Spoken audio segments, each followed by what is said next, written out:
चिकित्सा प्रमुख भगवान धन्वंतरी द्वारा उपदिष्ट और उनके शिष्य सुश्रुत द्वारा प्रणीत सुश्रुत संहिता आयुर्वेद के 3 मूलभूत ग्रंथों यानी बृहत्रय में से एक है, जिसमें वर्णित स्थानों और अध्यायों का सामान्य विवेचन यानी जनरल इंट्रोडक्शन हमें सुश्रुत संहिता के 3य अध्याय यानी अध्ययन संप्रदानीय अध्याय में मिलता है, जैसा कि भगवान धन्वंतरी ने सुश्रुत को बताया।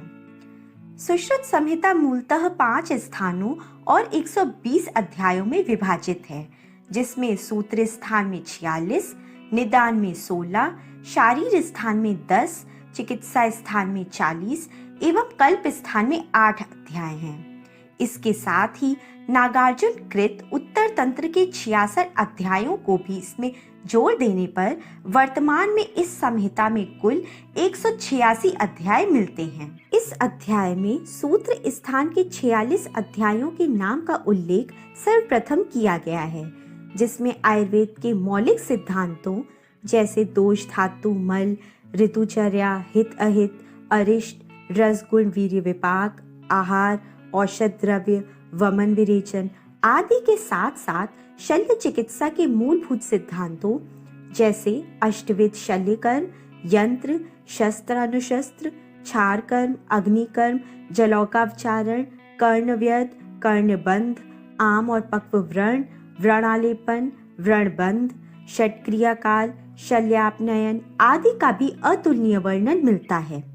इसके साथ ही आयुर्वेद का सूचन, अर्थों की योग्य स्थिति, अर्थ समुदाय की कल्पना एवं सभी व्याधियों का सूत्रण भी हमें सूत्र स्थान के द्वारा ही प्राप्त होता है। तदुपरांत निदान स्थान के 16 अध्यायों में शल्य शास्त्र के कतिपय प्रमुख रोगों जैसे वात व्याधि, अर्श, अश्मरी, भगंदर, कुष्ठ, प्रमेह, उदर, मूढ़गर्भ, विद्रधि, परिसर्प, ग्रंथि, वृद्धि, क्षुद्र रोग, शूक दोष, भग्न और मुख रोग, इनका निदान पंचकात्मक वर्णन, इन रोगों की उत्पत्ति के हेतु यानी कारण एवं इन रोगों के लक्षण का निर्देश एवं ज्ञापन होता है। इसके पश्चात शारीर स्थान में 10 अध्याय हैं, जिसमें दार्शनिक विषयों, कौमारभृत्य के मौलिक सिद्धांतों, मानव शरीर क्रिया और शरीर रचना का वर्णन है।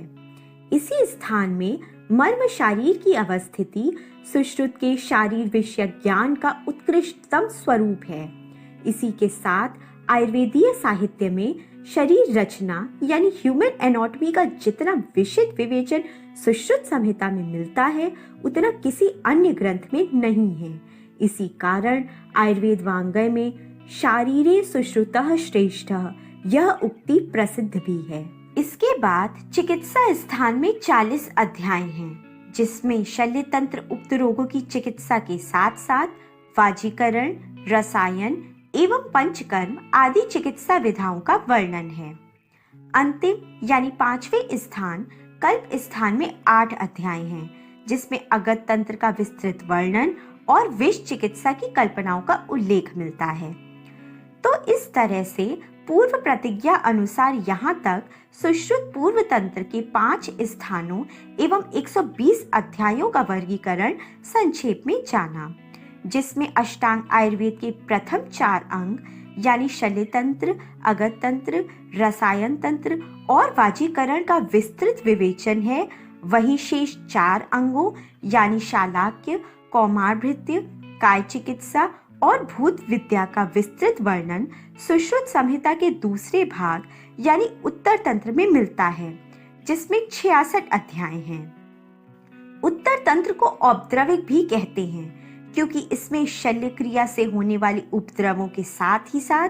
ज्वर, कृमि रोग, पांडु, कामला आदि का वर्णन भी मिलता है। उत्तर तंत्र के प्रथम 26 अध्याय को शालाक्य तंत्र कहते हैं, जिसमें नेत्र, कर्ण, नासा एवं शिर संबंधित रोग और उनकी चिकित्सा का वर्णन है। आधुनिक चिकित्सा में इसे ऑफ्थाल्मोलॉजी और ईएनटी कह सकते हैं। फिर 27 से 38 अध्याय कौमार तंत्र संबंधित हैं, जिसमें योनि व्यापक चिकित्सा यानी गायनेकोलॉजी, प्रसूति तंत्र यानी ऑब्स्टेट्रिक्स और बाल रोग चिकित्सा यानी पीडियाट्रिक्स का समावेश मिलता है।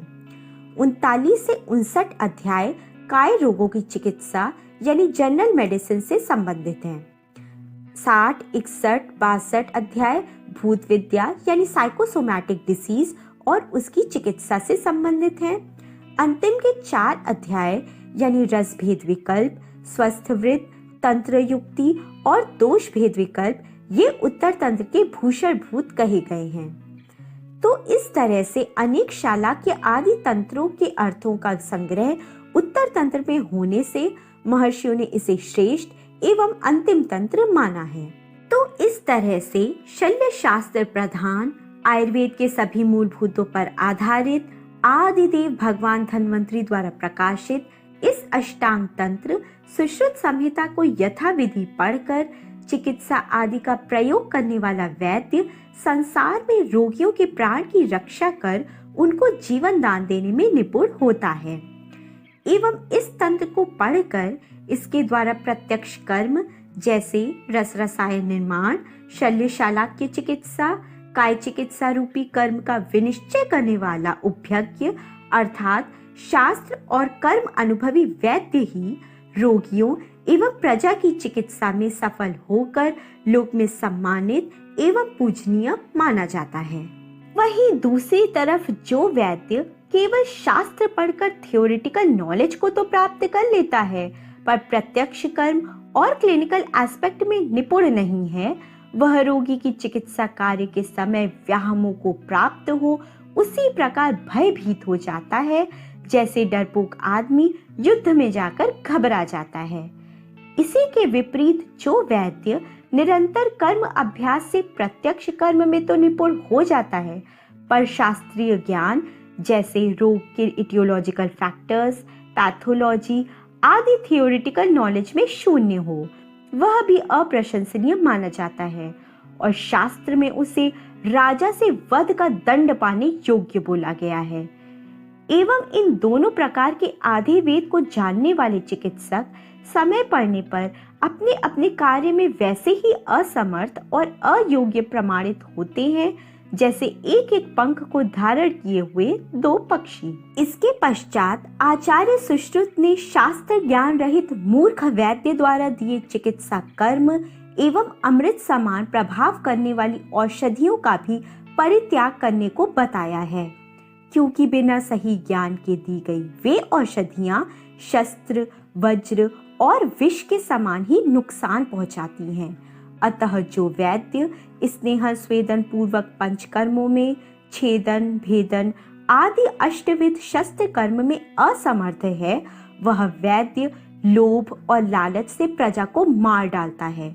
तो ये राजा का धर्म है कि वह इस प्रकार के चिकित्सकों को चिकित्सा ना करने दे और अगर वह करे तो उसे अवश्य ही दंड दे। दोस्तों, आज के समय में भी अगर हम देखें तो प्रतिदिन समाचार पत्रों, सोशल मीडिया में झूठे विज्ञापन और प्रचार के कारण भी ना तो सही ज्ञान और ना उचित चिकित्सा लोगों को प्राप्त हो रही है, जिस कारण आयुर्वेद में प्रत्यक्ष क्रिया शून्य लोगों की भरमार है, जिसमें दोष मुख्यतः वर्तमान की चिकित्सा शासन प्रणाली का ही है।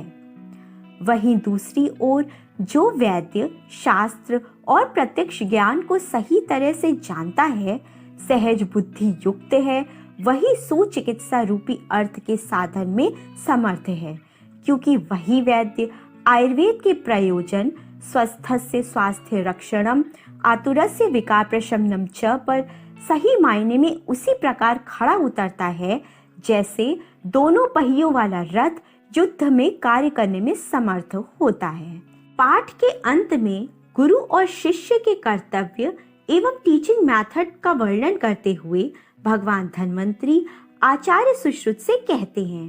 कि हे वत्स, गुरु का कर्तव्य है कि वह शौच, स्नान आदि नित्य कर्मों से पवित्र हुए, उत्तरीय वस्त्र धारण किए हुए, शांत मन वाले और अध्याय पढ़ने के लिए उपस्थित हुए शिष्य को यथाशक्ति पूरा शास्त्र पाठ श्लोक आदि पढ़ाए, ना अधिक शीघ्रता से ना ज्यादा विलंब से, निशंक होकर स्पष्ट शब्द उच्चारण पूर्वक अक्षरों के ऊपर अधिक जोर ना लगाकर तथा किसी प्रकार का विकृत हास्य या कटाक्ष आदि भाव ना दिखाते हुए विसर्ग आदि सहित सुसंस्कृत रूप से मध्य स्वर में पढ़े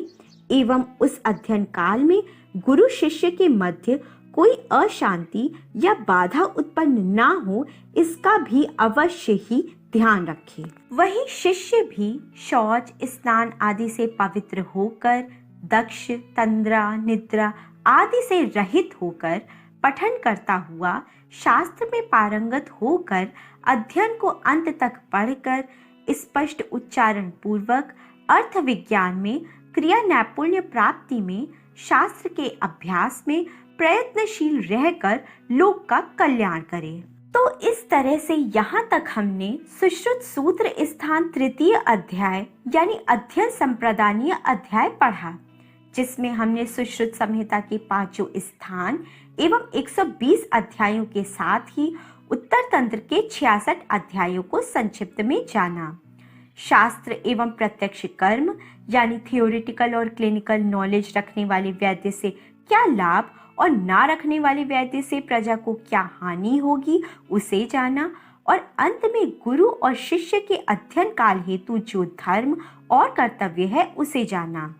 जिससे हम ये कह सकते हैं कि सुश्रुत संहिता में न केवल शल्य तंत्र अपितु आयुर्वेद के 8 अंगों का विस्तृत वर्णन और चिकित्सा निर्देश होने के साथ ही अनेक महत्वपूर्ण सिद्धांतों का विशद विश्लेषण किया गया है, जिसके परिणाम स्वरूप सुश्रुत संहिता को बृहत्त्रयी में समादृत स्थान प्राप्त है और आचार्य सुश्रुत को संसार में शल्य चिकित्सा के जनक यानी फादर ऑफ सर्जरी की उपाधि प्राप्त है।